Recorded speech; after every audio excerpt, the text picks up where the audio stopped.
Today we're doing a full in-depth review of the Sigma 24-70 F2.8 DG DN ART lens. We're breaking everything that you need to know about this lens down, including my entire experience with it, the good and yes, the bad, so that you can decide if it's going to be right for you. Let's go!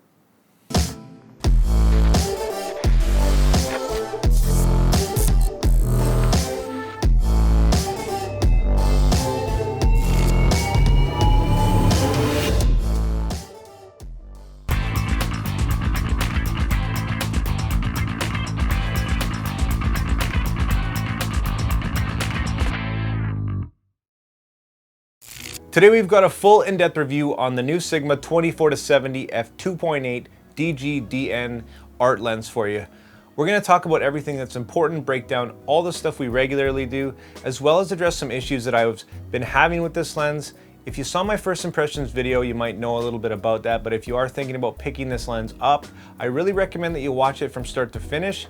It might save you some hassle. So having said that, guys, I'm not affiliated or sponsored with Sigma whatsoever. I wasn't sent this lens for review. I bought it with my own money as usual, and this is a completely independent review as always, unless I say so. My name's Stefan Malak, and I do a lot of photography and filmmaking news reviews and tutorials, so if you like this video, if it helps you out, consider hitting that like and subscribe button. Anyways, guys, let's jump into build. Let's have a quick look at the unboxing and the build of this lens. Here's a few specs to get you going. This is one of Sigma's newest lenses, and this one apparently has been completely rebuilt from the ground up specifically for the Sony E-mount cameras. It comes with the standard paperwork, a nice little carrying case, and of course the lens and a lens hood. My first impressions when it came to build for this lens were great. As soon as you pick it up, you can tell that it's made from quality materials, it's got some heft to it, and it's a decent size. Initially, the weight didn't feel like a huge difference in comparison to the Tamron 28-75, but using it more and carrying it around for hours at a time, I did notice a difference for sure. So yeah, it definitely has some weight to it, being almost 2 pounds, but with weight generally comes good build quality, and yeah, it does have great build quality. It's got some convenient switches, an automatic manual focus switch, a focus hold button, and a little lock switch, which is kind of unnecessary. It does disengage as you zoom. The zoom ring is nice and grippy and exactly where it should be at the back in comparison to the Tamron. The focus ring is the same, feels really nice and intuitive, and has some good grip to it as well. It's got big 82mm filter threads, so your filters are going to be quite expensive, but you could just do what I do and buy a big filter like an 82 and a step down kit so you can use that filter on all your lenses. Little tip for you. The rear mount is solid and metal, and it has a fantastic little rubber sealing gasket for extra confidence when it comes to weather sealing. Great job, Sigma. Do note that this lens is not image stabilized, but for build all around, it's quite good, and I give it 4.5 stars.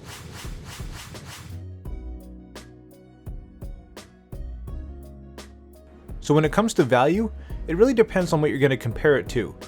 At $1,100, it's definitely not a cheap lens. We've got the Tamron 28-75, considerably less, and then of course there's the reliable, tried and tested, yet aging Sony 24-70 G Master. All three of these lenses are very comparable in a lot of ways. They each have their pros and their cons, but when it comes to the Sigma specifically, for the price and what it offers, for me, I give it 3.5 stars. And we'll get into it a little bit more here in performance. Alright, so diving into performance, I wanted to go over my experience with this thing. And if you saw my first few videos, you know that it wasn't perfect so far. My first initial tests showed that it wasn't as sharp as the Tamron.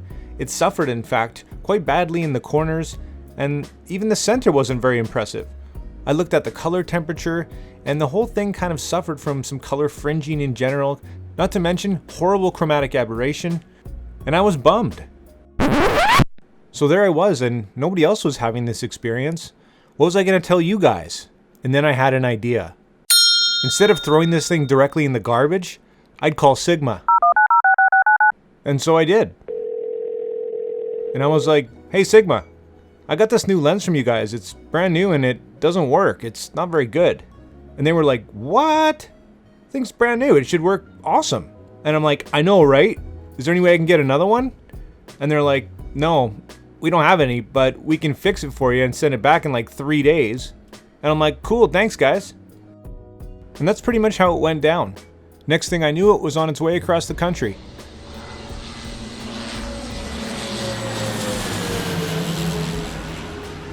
I wanted to give Sigma props for addressing this issue so quickly.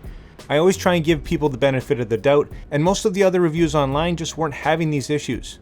They did in fact discover an optical misalignment, and they weren't sure where it came from, and really I wasn't too worried about it. I just wanted it back so I could play with it some more and finish this review for you guys. And back it came.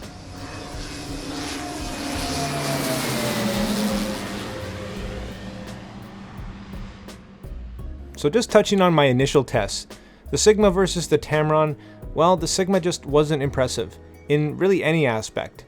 Its sharpness wasn't overly sharp, the bokeh was decent, but the chromatic aberration that it suffered from made the lens just painful to use. Its autofocus was silent and quick, but about the same speed as the Tamron, just less consistent. I expect there'll be a firmware update from Sigma in the future, improving on the autofocus in general. Manual focus, especially in video, was one of the Sigma's strong suits, so at least it has that going for it. So if you saw my previous video on how this lens actually performs with video, it's actually quite good. I don't use manual focus a heck of a lot, but I found myself doing it just because it was very smooth, very easy and natural. And I can see that being attractive for some people. However, the size makes it a bit tough for video. It's quite big for a gimbal compared to say a nice prime, but I didn't really have any complaints.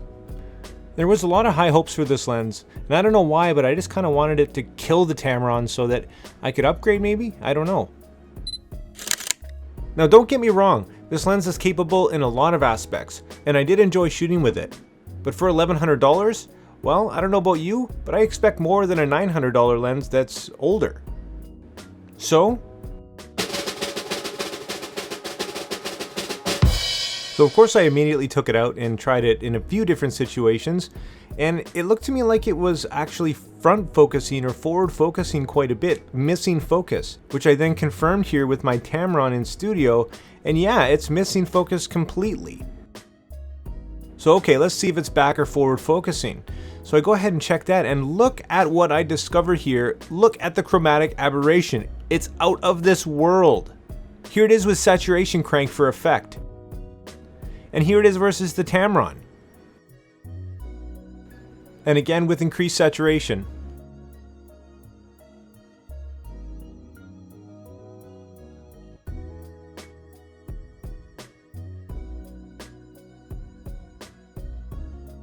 Okay, so I'm not entirely sure what is going on with this thing.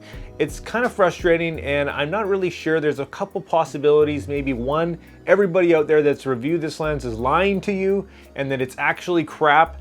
And I don't know, that might be a little bit doubtful. Two, maybe Sigma's playing some kind of sick joke on me.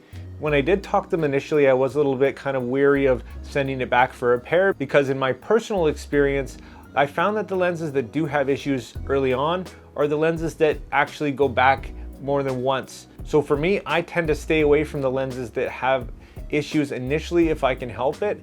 But in this case, Sigma didn't have an extra lens, and they were very confident in their ability to fix this, saying that it's their ART series and that their quality control is second to none. So I went with it.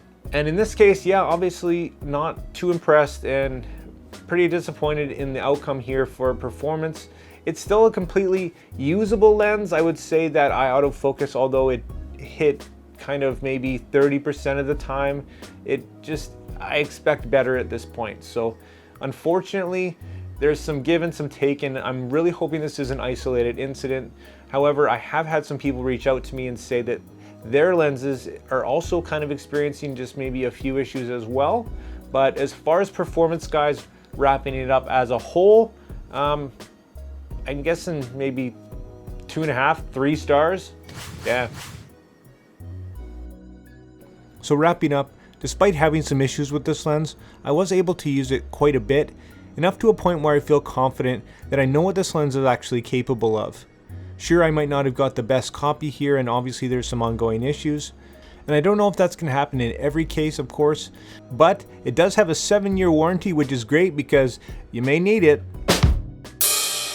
All kidding aside, I'll try and get my hands on another copy to test it once again in the future, but for now, having compared it to the Tamron, which I basically use on a daily basis, I can't really say that it's that much better as a whole.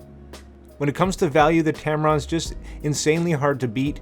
Sure, it's got a beat in build quality and whatnot, but I'm not sure it's worth the extra money. I'll do a video comparing the two in detail, and like always, here's my personal pros and cons for this lens. Rating this lens as a whole is obviously quite difficult for me, considering what I've gone through with it. However, I'm assuming based on other reviews and other people saying things online that this is not typical, and I have reached out to Sigma once again, of course, to let them know what's happening, and well, so I'm not holding my breath, and although I share my experience 100% honestly with you every single time, something just wasn't right here. So looking past all that, looking at this lens for what it really is, it's not the worst lens in the world, it's definitely not the best. It lands somewhere right in the middle, and because of all these things, I give it 4 stars.